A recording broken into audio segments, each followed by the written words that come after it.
CR101radio.com, podcasts, and more. This is R.J. Rushdoony, Easy Chair number 81, October the 9th, 1984. Well, to begin with, I'd like to read a letter from one of you from Jan Coster in Penticton, British Columbia. And I quote, "As I listened to Easy Chair tape number 79, I was intrigued with Landon Y. Jones' assumption in Great Expectations in the baby boom generation.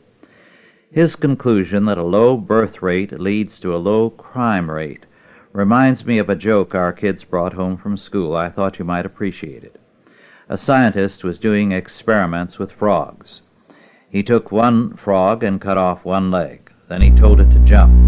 It did, and he wrote in his book, when you cut one leg off a frog, it can still jump.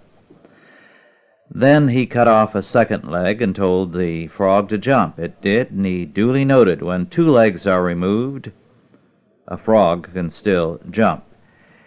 He cut off a third leg and told it to jump. It complied. Again he wrote, a frog with 3 legs removed can still jump. Finally, he cut off the 4th leg and commanded the poor frog to jump. When it did not jump even after several moments of exhortation, he wrote in his book, when the 4 legs on a frog are removed, the frog becomes deaf," unquote. Well, I think that fits in with a great many experiments and conclusions that are current today. Then this item also delighted me, from Florida, this clipping. A gunman entered a Florida prison dormitory and robbed an inmate serving an armed robbery sentence of a stereo, radio, TV set, and $30 in cash. "The whole inmate population is still in shock," said the superintendent of the minimum security Pompano Beach Community Correctional Center. "If you're not safe in prison from armed robbery, where are you safe?" The center, which provides a work-release program to its 140 guests, has no bars, no barbed wire, and no armed guards. The suspect is a convicted robber and former inmate at the center who failed to return from work on the outside. He didn't return to stay, that is. Well, you may have seen this item about Graham Greene when he was interviewed in advance of his 80th birthday next month to get his reactions. He made the statement, "I would rather end my days in the Gulag in the Soviet Union than in California." I didn't appreciate that remark. But where Greene is coming from was apparent by his statement that there was a certain sympathy which the present Pope John Paul II doesn't seem to recognize between the believing communist and the believing Catholic. Enough for Graham Greene. This item from the Daily News Digest for September 26, 1984. The National Academy of Science data shows about 27 million people died in Red China during the Great Leap Forward in the late 50s and early 60s. Then, if you don't get the Washington Times, just to read John Lofton's column, or John Lofton on the Loose, another item that he writes from time to time, you're missing a lot of fun and sometimes some very interesting comments.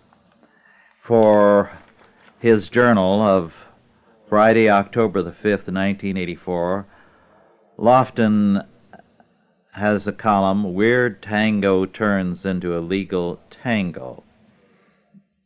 It's about a custody case. Two lesbians went through some kind of ceremony and divorced, and then later separated.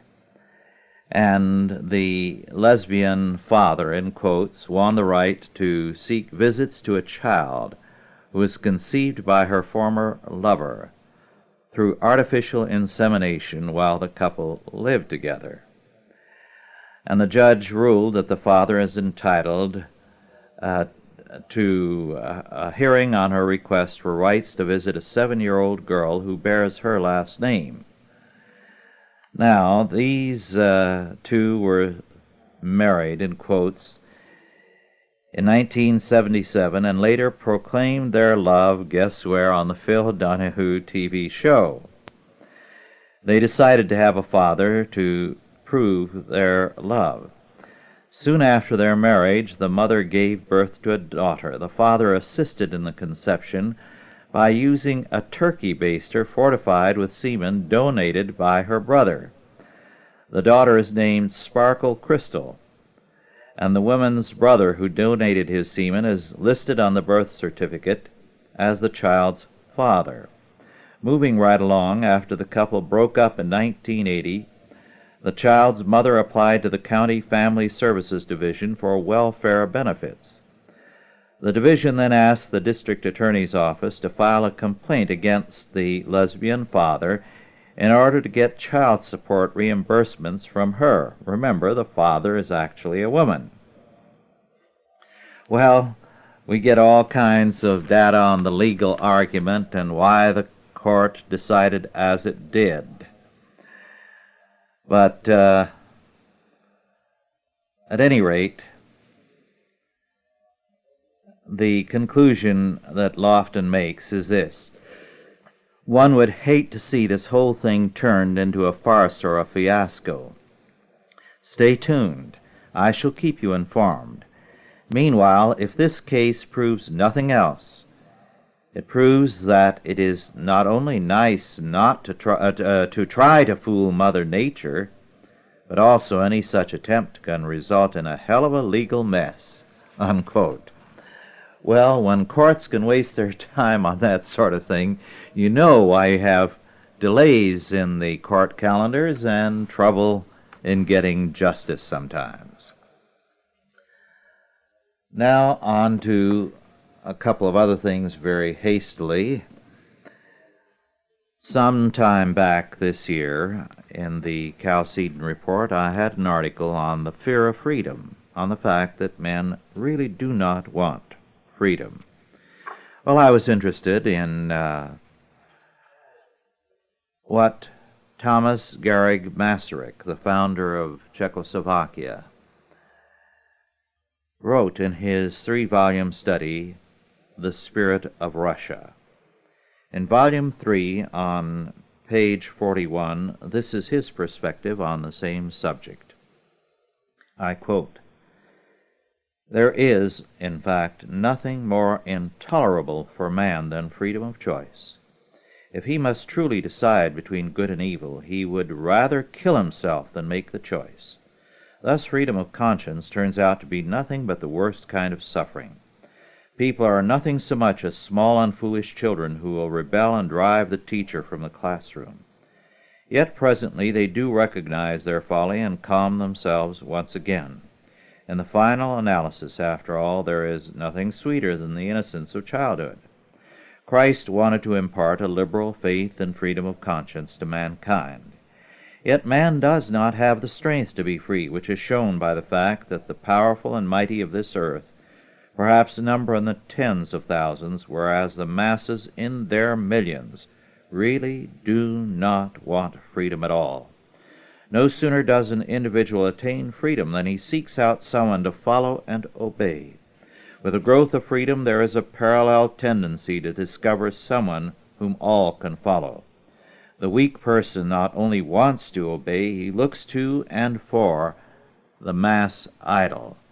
Moreover, this need to follow and to obey is quite basic, and the genesis both of war and religion.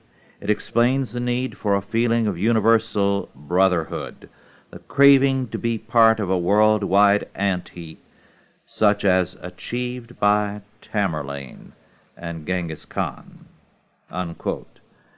The interesting thing is that although this was brought up to date after the war, it was written, I believe, about 1912, before Stalin, before Hitler, and before Mussolini, and the whole worldwide drift into totalitarianism. Then very quickly, another item of interest. This is from a book by Edwin J. Perkins, The Economy of Colonial America, published by the Columbia University Press in 1980. And this paragraph is very revealing and something we seldom recognize. I quote, "In sum, the overall performance of the colonial economy in terms of extensive growth and the standard of living achieved for the white population was unmatched in the 18th century. England and Holland were also experiencing per capita growth, but neither was absorbing the same rate of population growth as the 13 colonies.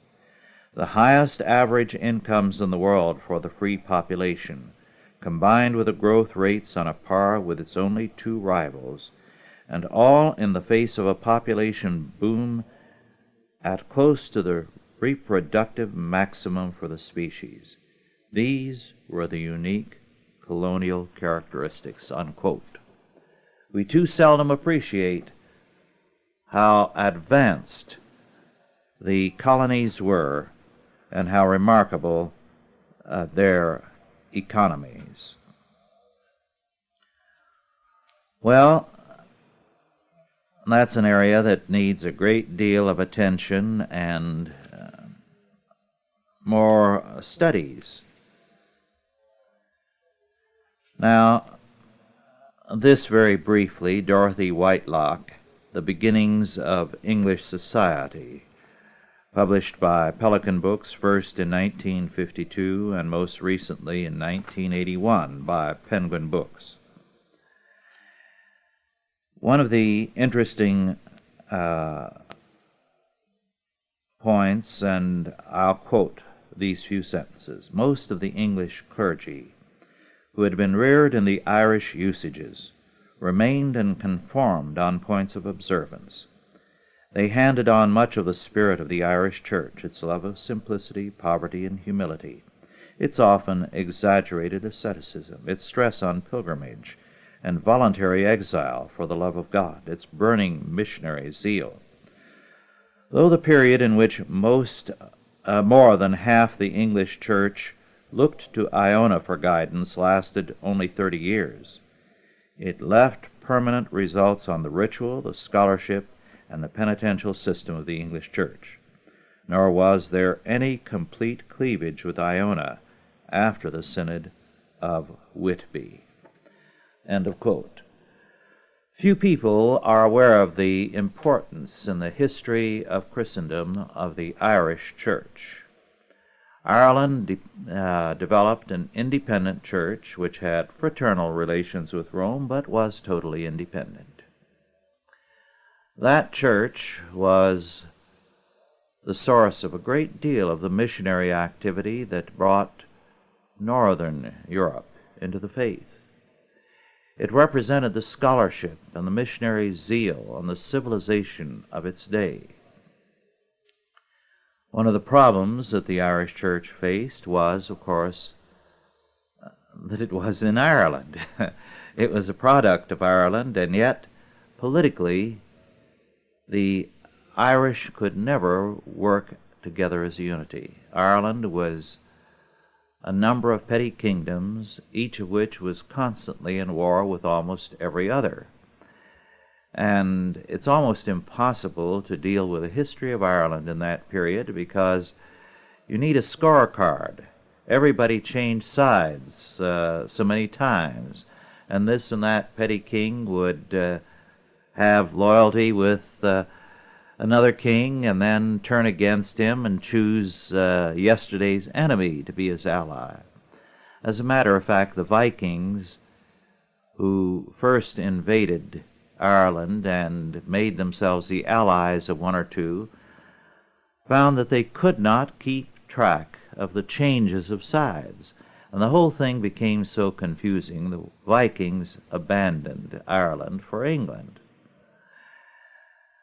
The ironic fact is that in the past century and a half, the Irish in America have become superb politicians, something they were incapable of in their early history, and one reason why they were so readily conquered by the English. Another factor of importance is the Irish Church. Too seldom do we read much about it. Its center was Armagh, and it was a remarkable center of Christian faith and learning. When Rome began to work in Ireland, its center was Dublin. And up till about the time of the Reformation, there were two Catholic churches in Ireland, the Roman and the Irish. The reason why the Irish church folded was because England went against Rome. And anything that England was against, the Irish were for. So that made them very devoutly pro-Roman, and the Irish church was quickly absorbed. Well, now very briefly on to another book, a very interesting work, published by Michael Glazier in Wilmington, Delaware, written by Jared Wicks, a Jesuit scholar, Luther and His Spiritual Legacy. Very interesting book. I'm not going to go into it except to quote one statement which the author cites from Luther. The sentence is, "One becomes a theologian by experiencing death and damnation, not by understanding, reading, and speculating," unquote. Well, I think there's a great deal of truth to that. And one of the problems with the modern church is that theology has gone from the pulpit into the seminary.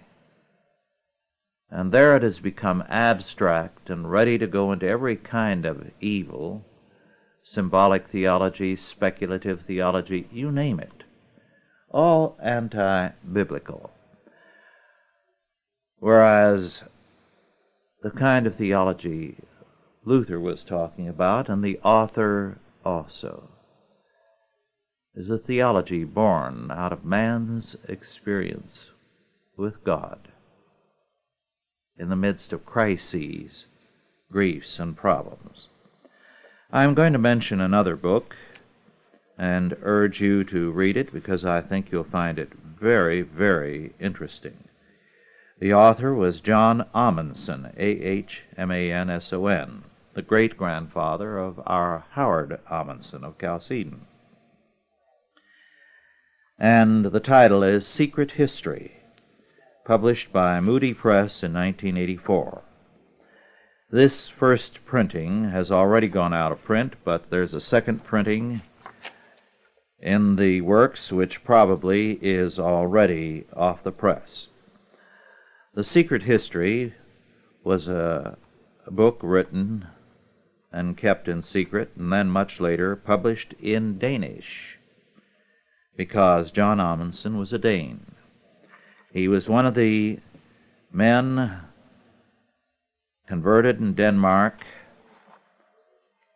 and brought over by the Mormon Church, the Church of the Latter-day Saints. And when they reached the end of the railroad lines, 1,300 miles east of Salt Lake City, they were given hand carts or wheelbarrows or wagons that they were to push or to pull and each of these wagons was allotted to 5 persons, with 17 pounds of baggage allowed for each of them. And they were to pull these, or push them, 1,300 miles to Salt Lake City. A horrifying experience, with hunger, snow, and much more. Then he describes his experiences on reaching Salt Lake City and finding it to be anything but what he had been told or imagined. And then he secretly began to compile his secret history, which, when he was able to leave, was published. You'll find a great deal here that is now not spoken of, very clearly set forth. I strongly commend this book. It's an important bit of history. Well, another book of considerable interest to me, a large paperback by Emanuel Velikovsky, published after his death. The title is Stargazers and Grave Diggers, published this year by Quill in New York. This is simply a collection of data about the persecution he endured from the scientific community when his book came out. How various scientists worked, first of all, to suppress the book, threatened Macmillan and forced Macmillan to drop the printing of it, then went after any and every scientist who had anything favorable to say about the book to,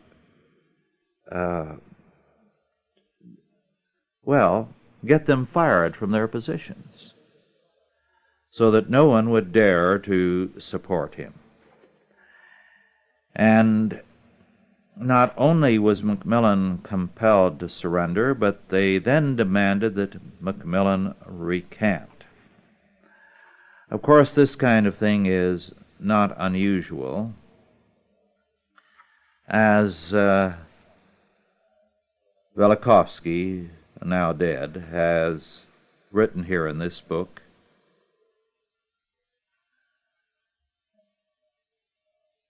In the Scientific American, the hostility to Wilbur and Orville Wright still continues. In the column 50 years ago, reference had to be made on the anniversary of the Wright brothers' flight. Possible loyalty will keep the future editor from divulging the errors of his predecessors, just as Flanagan omitted including in 50 years ago the references Scientific American made to the flights by Wilbur and Orville Wright. 50 years earlier, almost to the day, on January 16, 1906, Scientific American printed an editorial comment on the alleged flights by a mysterious aeroplane that covered a reputed distance of 38 kilometers. The brothers Wright were presented as two shadowy persons with fantastic claims, unfounded because unheard of. Quote, "If such sensational and tremendously important experiments are being conducted in a not very remote part of the country on a subject in which almost everyone feels the most profound interest, is it possible to believe that the enterprising American reporter, who it is well known comes down the chimney when the door is locked in his face, even if he has to scale a 15-story skyscraper to do so, would not have ascertained all about them and published the broadcast long ago?" Unquote. The Wright brothers appeared even as two crooks in Scientific American. Quote, "Why particularly, as is further alleged, should the Wrights desire to sell their invention to the French government for 1,000,000 francs?" Unquote. The Wright brothers made their first successful flight in December 1903, and in 1904 and 1905 performed many more flights. The above was printed in 1906. 50 years later, almost to the day, the issue with Brown's article went to the press. Over the years, I have seen articles claiming that Langley, an establishment scientist connected, I believe, with Smithsonian at the time, was the real inventor of the airplane. Well, Langley's plane could not fly. Years later, to prove that it could, it was taken out. It was in the Smithsonian Museum, altered, and made to fly, which is scientific fakery. And to this day, the Wright brothers are not given their credit in books because, after all, they were not scientists. So much for the objectivity of science. Another excellent book is by William Brennan, The Abortion Holocaust, Today's Final Solution, printed in St. Louis by the Landmark Press in 1983. The Landmark Press, Box 13547, St. Louis 63138. The book is $6.95. A very important book on the parallels in thinking and approach to the whole subject of abortion by the Nazis who practiced it and by us today. In the process, truth has been set aside, and the media has cooperated emphatically and wholeheartedly with this. So that today we have a return, he believes, to sorcery. Because, as Brennan points out, before the Hippocratic Oath, which eliminated the idea of exterminative medicine, medical practice was in the hands of sorcerers to whom you could go to get some kind of medical help and also help in the practice of murder, help in eliminating people, help in poisoning them.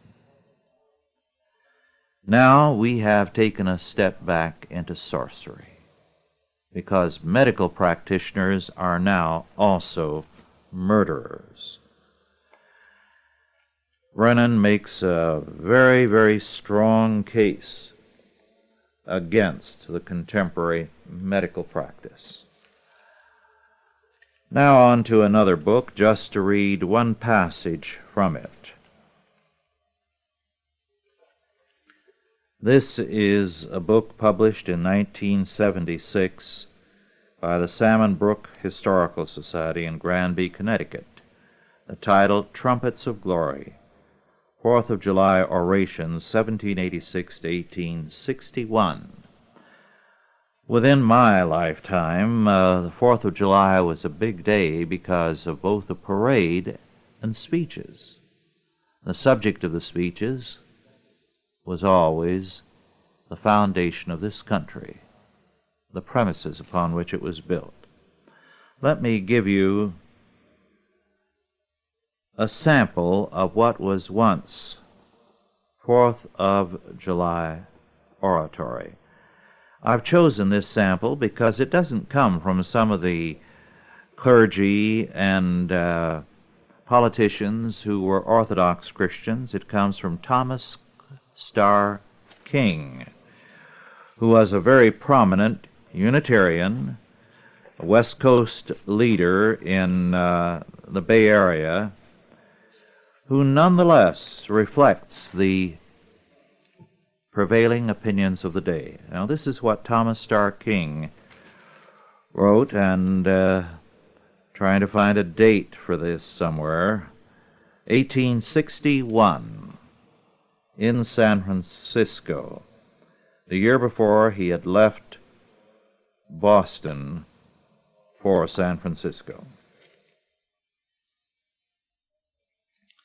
He said, "All the seasons of human history are related to the divine thought and proceed according to the divine laws of justice and order. Much as every minute which is marked off by the hands of the clock is measured by the internal mechanism. But in the course of human affairs, as upon the face of a clock, there are some moments more important than others, because they mark another hour. The American Revolution was one of these transitional and epochal seasons. Another 60th minute was due upon God's register.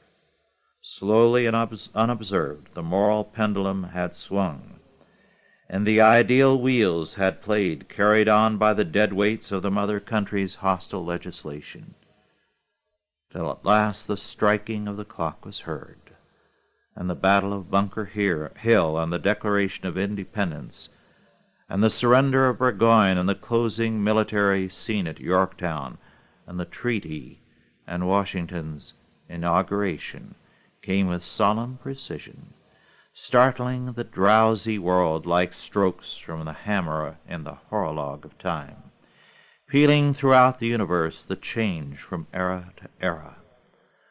While we are grateful for the day, therefore, and the blessings it has ensured, let us be grateful to Providence, which ordained that the labors of our ancestors should be thus connected with its schemes of good for posterity, and that so momentous an hour should be struck upon our shores."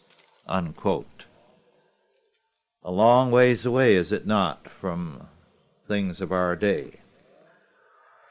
Well, now on to another book that I'm just going to refer to. Those of you who enjoy history, particularly history that is half detective novel, might enjoy Robert Darnton, D-A-R-N-T-O-N, Basic Books, New York, 1984, 1795. The title is The Great Cat Massacre and Other Episodes in French Cultural History.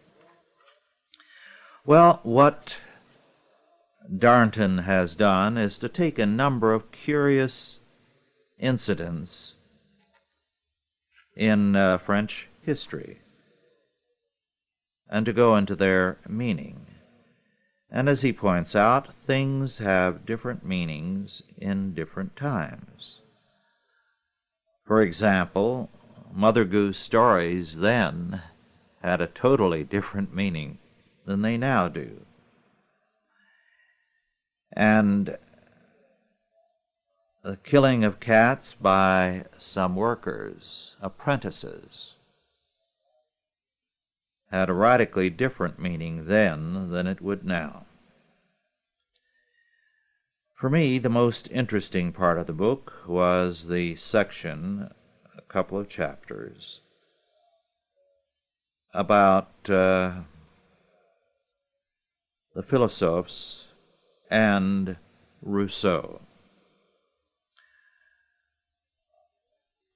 In the process, he makes this very interesting point about how reading has changed.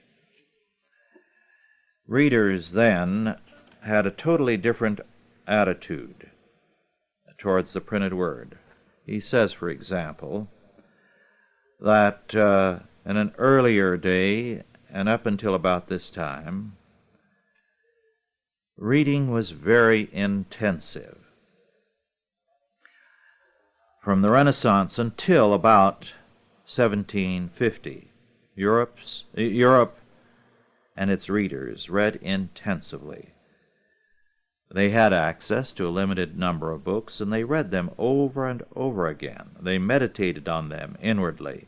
They read them aloud to their family and in social gatherings and discussed the ideas, so that a book was read very intensively, carefully, and thoughtfully. After 1750, people began to read extensively. They ran through a great deal of printed matter, especially novels and journals.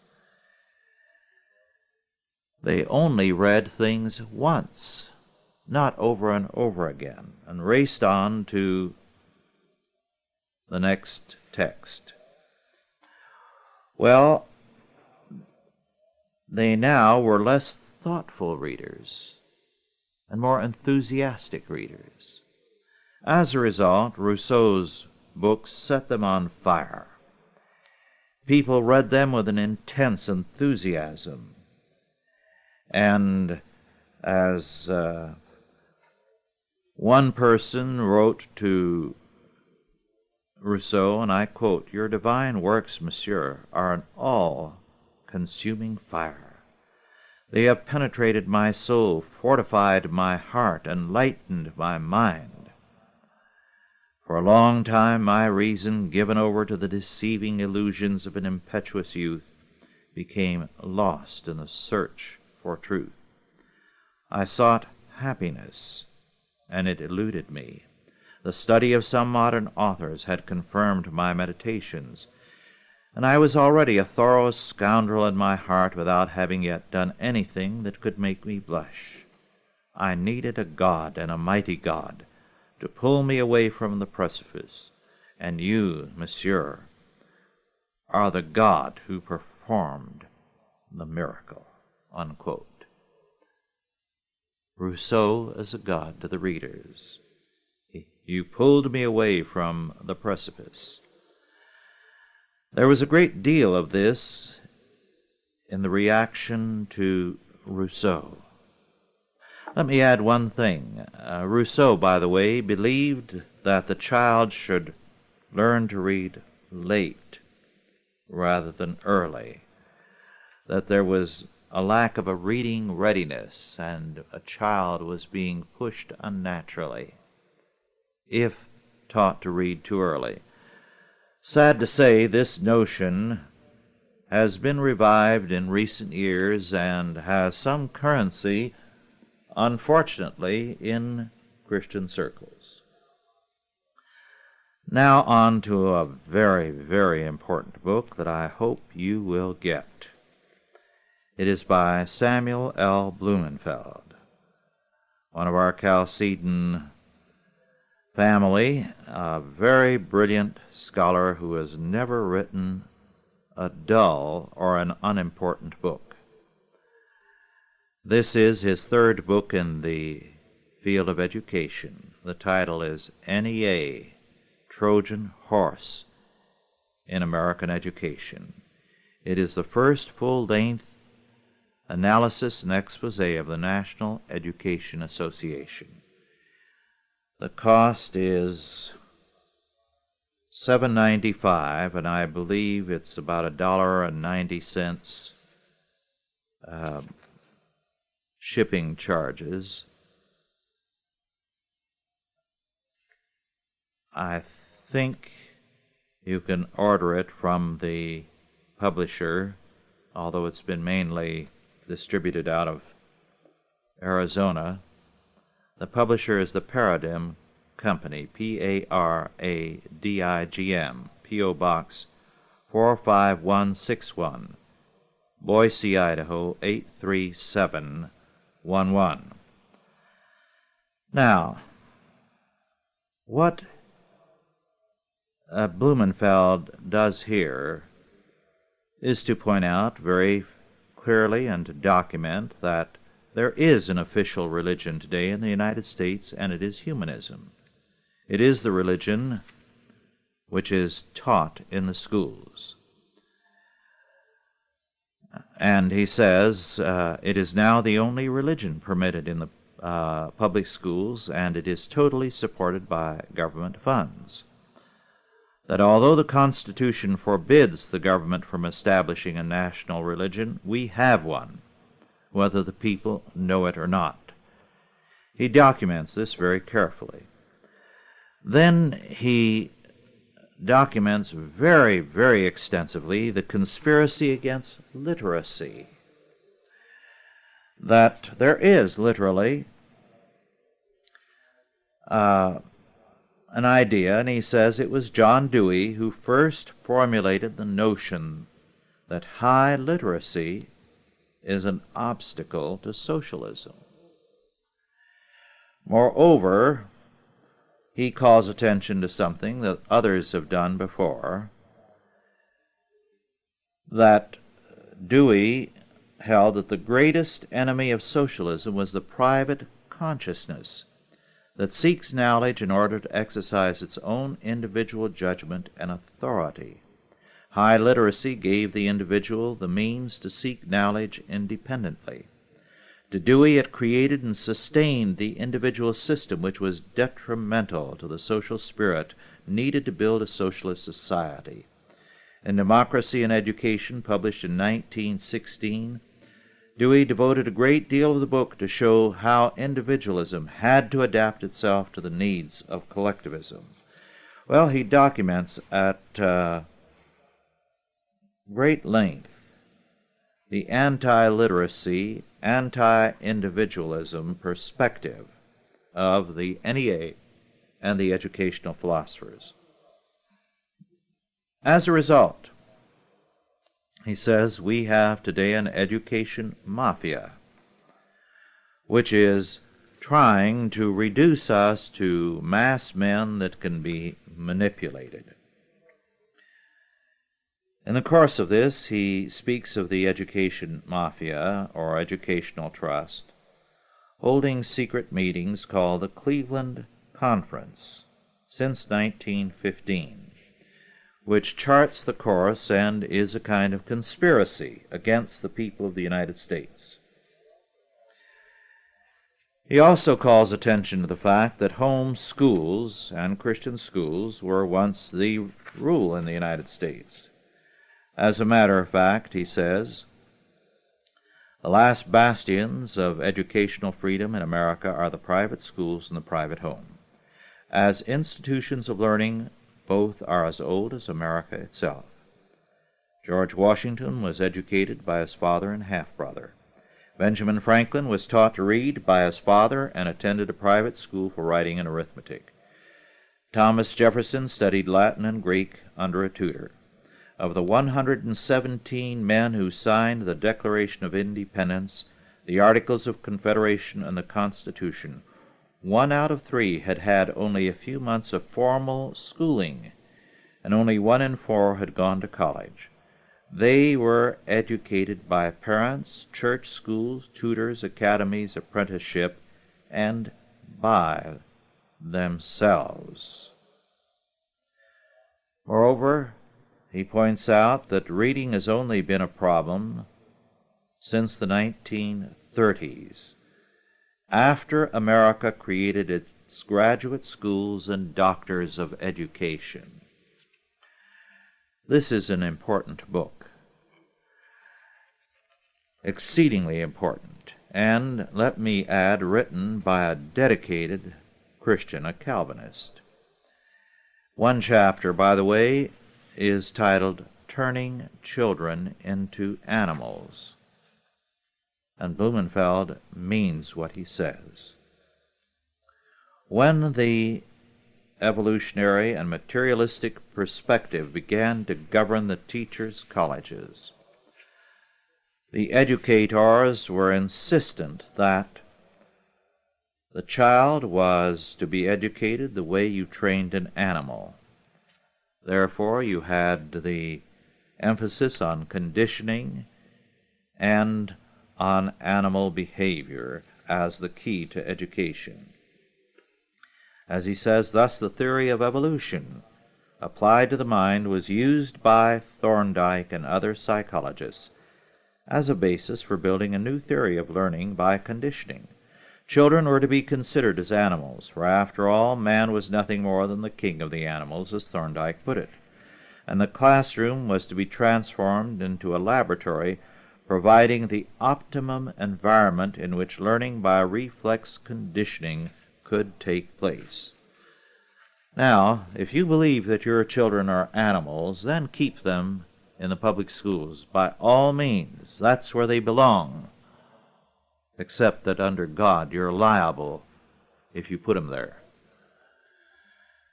Well, on to another book by Congressman Guy Vanderjagt. J-A-G-T is how the last name is spelled.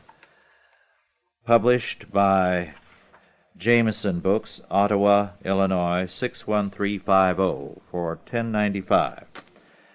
Now, in a sense, this book is a campaign book for the current election. However, I would say that it is just as important after the election next month as it is now, because it sums up very ably and popularly the problem with our country. It's full of all kinds of telling data as well as choice illustrations. I like this one on page 70. I quote, "My own favorite illustration is that beloved agency, OSHA, which 2.5 years ago issued a 198-page regulation on the use of ladders, including this wonderful gem on page 23. When ascending or descending a ladder, the user should always face the ladder." Now, did we really need a governmental agency to tell us when you go up and down a ladder you shouldn't do it backwards? But that was the kind of regulation we were getting.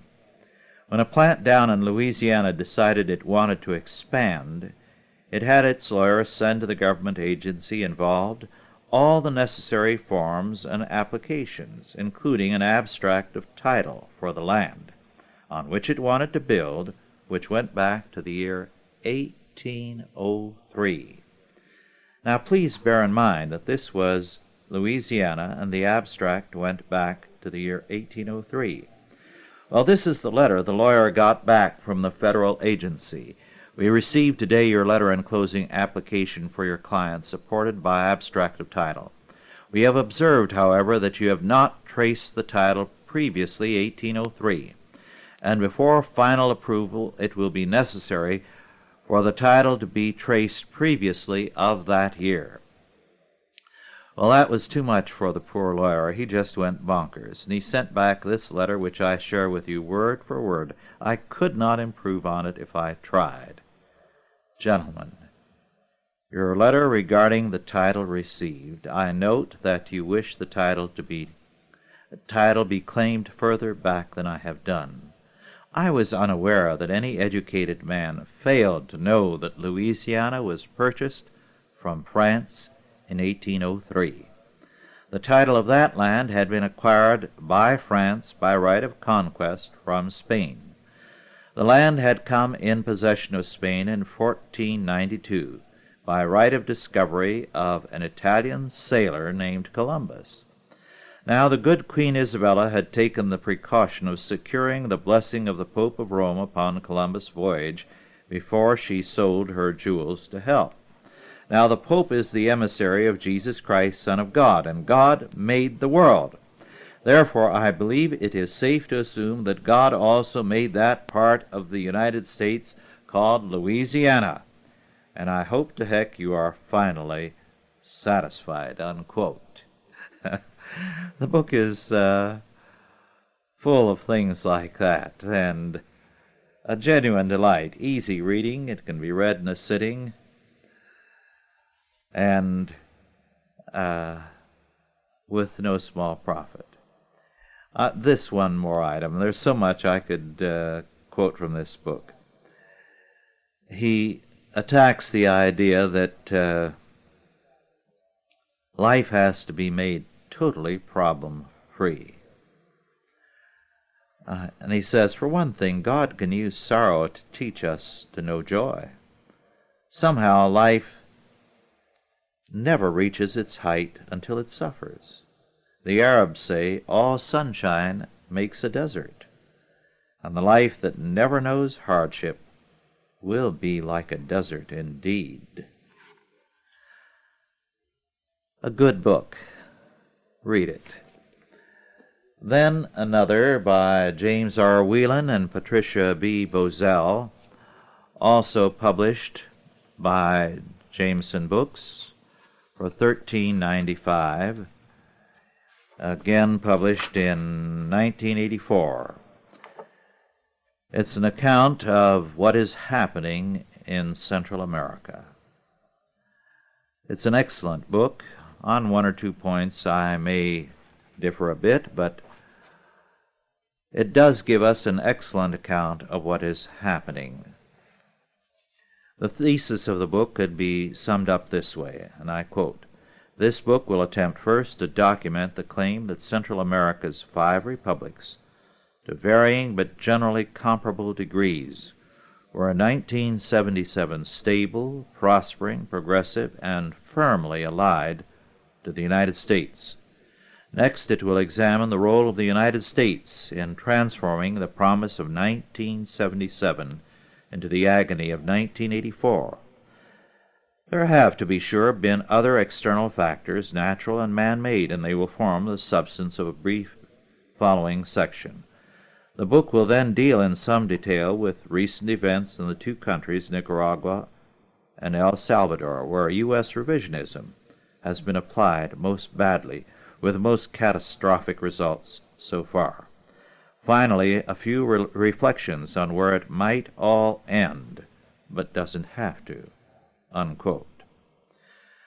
Now, the point of these authors is that under Carter and Mondale, the practitioners of the politics of despair, as they use their term, decided that because Central America was not perfect, the regimes had to be done in. So they systematically worked to overthrow the existing regimes and to allow Marxist regimes to take over some of them. And they're continuing to work towards that end through the Senate. As a result, although human rights in those countries were often far better than in many countries that we have fraternal relations with and consider to be good, civilized European countries, we have been after these people savagely to attempt to destroy them.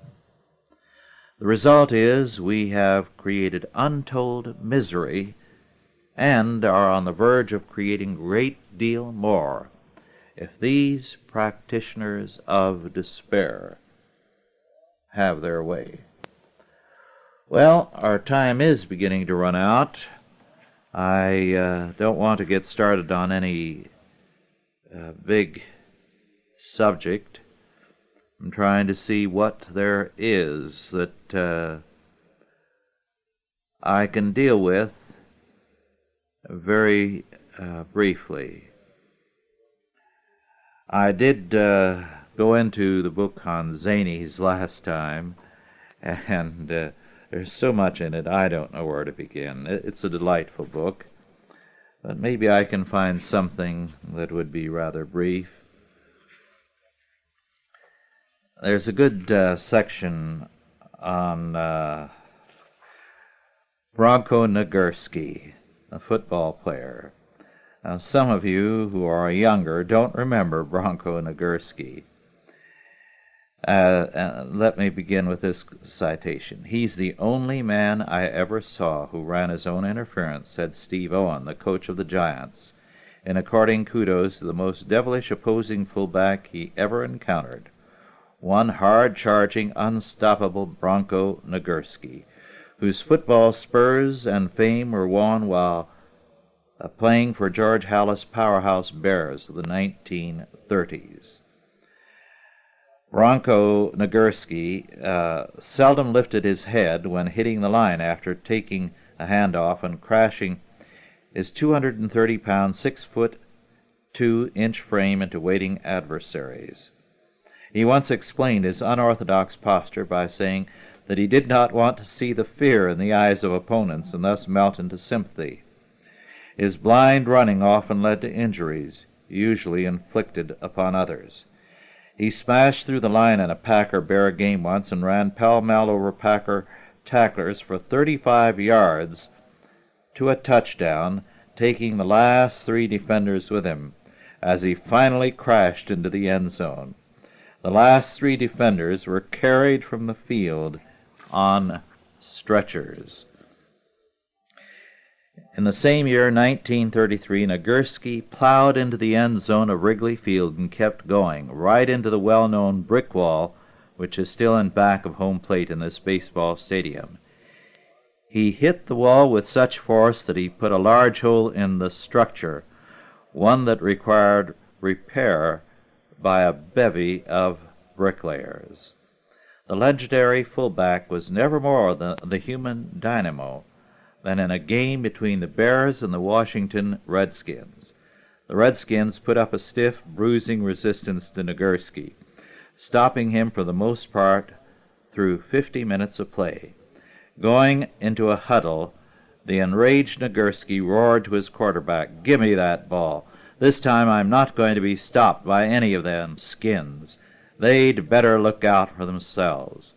Taking the handoff on the Redskin 30-yard line, Nagurski churned forward, his head down as usual.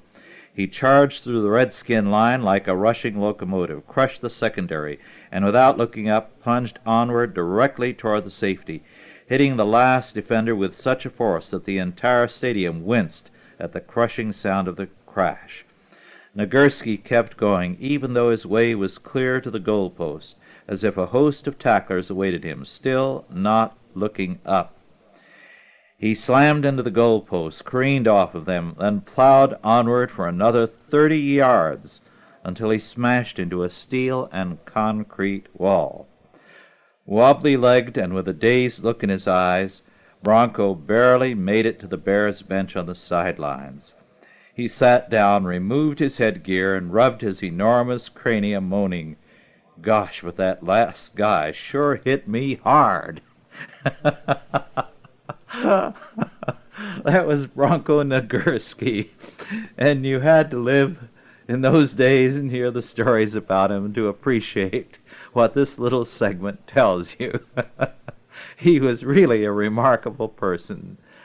A book on his career would be a very, very interesting one. Well, our time is up. It's been good to be with you again, and I'm looking forward to our next time together in 2 weeks. And until then, God bless you.